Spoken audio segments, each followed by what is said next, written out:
emerges as House of Representatives open discussion on its reinstatement.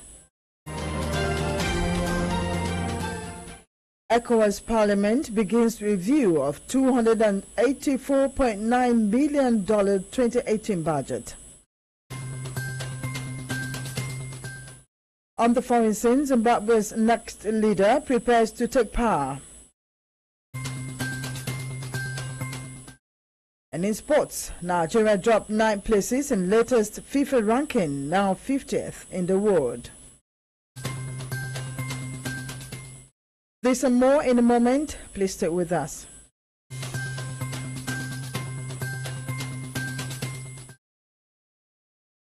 Now the news, a new twist to the reappearance, reinstatement and promotion of Abdulrashid Mena, the former chairman on pension reforms tax team, has emerged.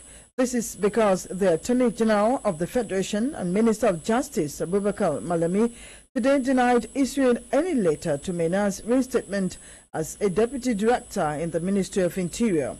But the head of service of the Federation, Winifred Oyo Ita, has insisted that there was a letter from the AGF to the Federal Civil Service Commission directing Mena's reinstatement.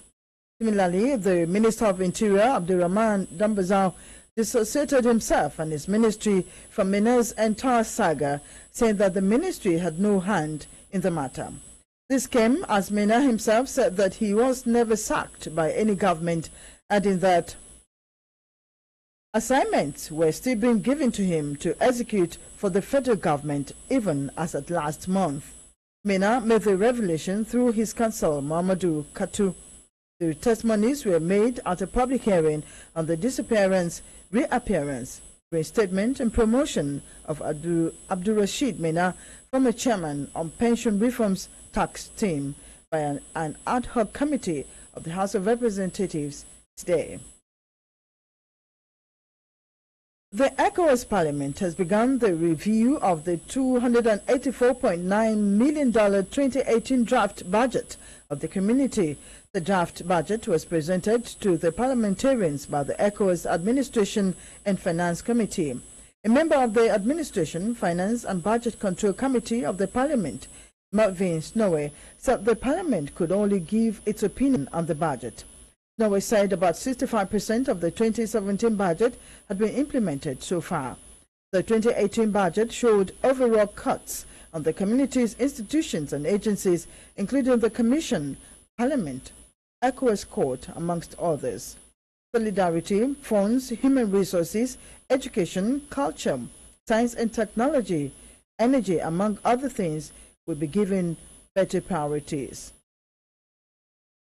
Meanwhile, the Senate says heads of some government agencies and parastatals are threatening deliberation on the 2018 appropriation bill of Nigeria. Speaking with newsmen after plenary on Wednesday, Senate spokesman Sabi Abdullahi said the officers are not working in the interest of Nigerians.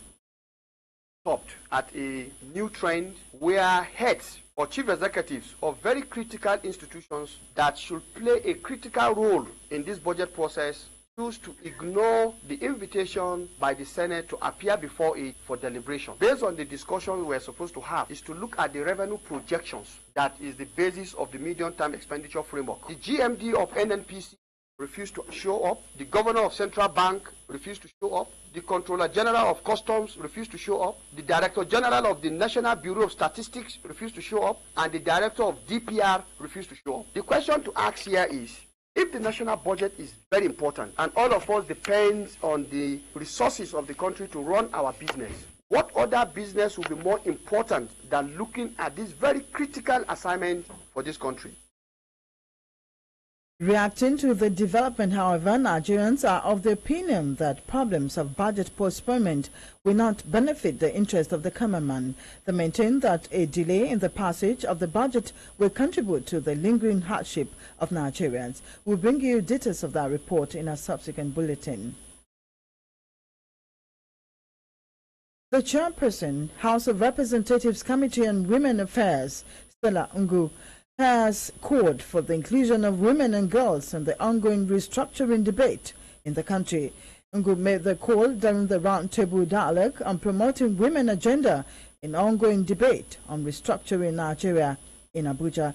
She stressed that the issues of women and girls must take center stage in the restructuring of the country, noting the women are the platform to development.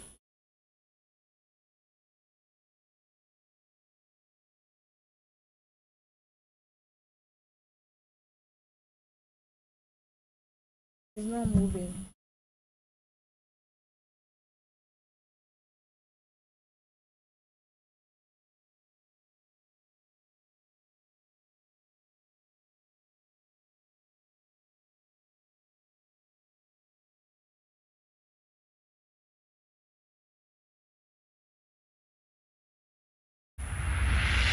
Your right, my right, our rights. Everybody's right is protected. Human Rights Radio 101.1, redefining broadcasting. Welcome back. The House of Representatives has mandated its committees on health care services to engage stakeholders in the sector on the situation of health care delivery in the country and report back in 4 weeks for further legislative action.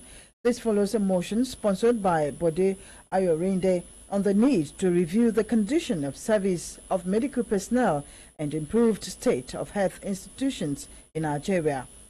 Access to medical care for a larger percentage of the citizens of this country is a major determinant of the welfare level of the citizens. But a situation where the nation's hospitals operate without the required number of doctors cannot be regarded as commensurate with the provisions of the welfare for the citizens by the government. Supporting the motion, Representative Nena Okeje said the problem in Nigeria's health sector is that Nigerian doctors are seeking jobs outside the country. The issue is not necessarily the absence of the manpower, but the fact that the manpower is seeking jobs outside of Nigeria. Mr. Speaker, the statistics are very dire. It says that Nigeria has 80,000 registered doctors. More than 50,000 of those doctors currently practice abroad. I had a GP for over 14 years, and he left his hospital and started selling health insurance. And I asked him why, and he was a fantastic doctor. And he said to me that being a doctor in Nigeria is trading poverty. That as a practicing doctor in Nigeria, he will never get out of the poverty bracket.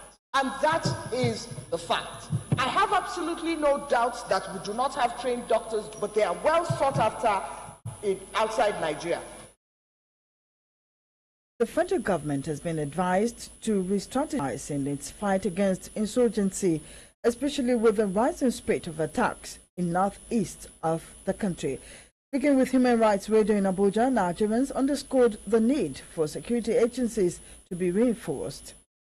Men should really be serious about it. They play politics with almost everything. Like this morning, I heard over the radio that police were confirming like 2 deaths, whereas yesterday I heard that was over 40. When they do things that way, that means they don't care about the citizen. And when you don't care about somebody, you will not always want to do anything to help them. You see militancy, Boko Haram and other, these things are created. So when our leaders, the elite, start doing things, okay, I'm doing this thing for my country, I'm doing this thing for my community, you see that some of these negative things, the world go into the underground. Government should not be radical about its approach. It should be a fair and pragmatic attention given to it. I think that will make a lot of sense in tackling the issue. Boko Haram has sponsors. They have a channel through which they receive their arms. That is where government should target. Because if you have arms blockage and you identify the sponsors, then invariably the war is almost half won. So it is left for the government to energize our security agencies. One critical thing is this press. They shouldn't always bring to the masses everything the military is doing there. See, this thing is supposed to be a covert operation. If, for instance, you're pursuing a thief and you come on air or in the print, it's okay, you have blocked this place for this thief. Will that thief pass there? They shouldn't say things they're about to do to these people before they do them. Once they do that, we'll discover that they'll win this war. Let's just believe that the government should just keep doing what they are doing. They are trying. I believe in that fact that they are trying. The past government has stopped and then they are trying. Believing that the president is a military personnel. He has much experience. He has been deploying the military personnel to do these things for us. So we believe that something can be done. They should support the military more. Give them all the necessary logistics. We all know that when you're hungry, there's no way you can fight. Make all these things available for them. Support them. And from there, we'll take a short break. Please stay with us. We'll be right back. This is Human Rights Radio 101.1. Redefining broadcasting.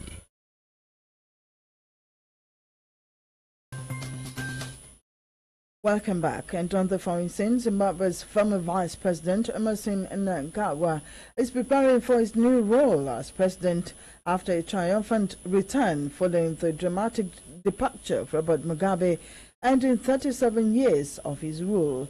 Mnangagwa, who has close ties to the army and the security establishment, returned to Zimbabwe on Wednesday, where he received a hero's welcome, telling crowds of supporters in Harare that they were witnessing the start of a new democratic era.